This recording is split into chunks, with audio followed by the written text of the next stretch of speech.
Nakakaawa naman talaga. Dapat bigyan naman natin sila ng pagkakataon. Binigyan ng palugit ni President Bongbong Marcos ang mga e-bike at e-trike. Ayon sa Pangulo, kailangan bigyan ng sapat na panahon para sa malawakan ng pagsisiwalat ng impormasyon ukol sa ban na ipinatutupad. Dahil nakita ko naman na yung pag-enforce na napaka-stricto doon sa mga electric vehicles sa National Road, napapanood ko sila sa news. Nakakaawa naman talaga.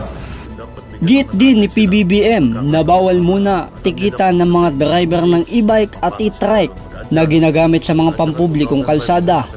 Dagdag din ni PBBM sa mga nanguhuli, paalalahanan ang mga driver na hindi alam ang regulasyon ng mga bawal na daanan at mga pwede nilang baybayin. Alam nila rules, paano sila mag-adjust. At saka 2,500, laking multa niyan.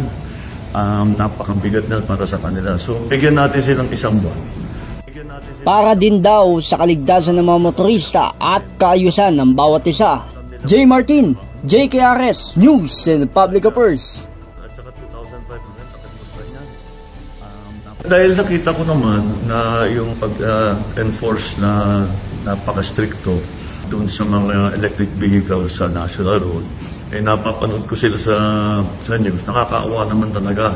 Dapat bigyan naman natin sila ng pagkakataon para alam nila kung ano ba yung bagong rules, paano sila mag-adjust. At saka 2,500, laking multa niyan. Napakabigat na para sa kanila. So, bigyan natin silang isang buwan para alam nila kung ano ba yung dapat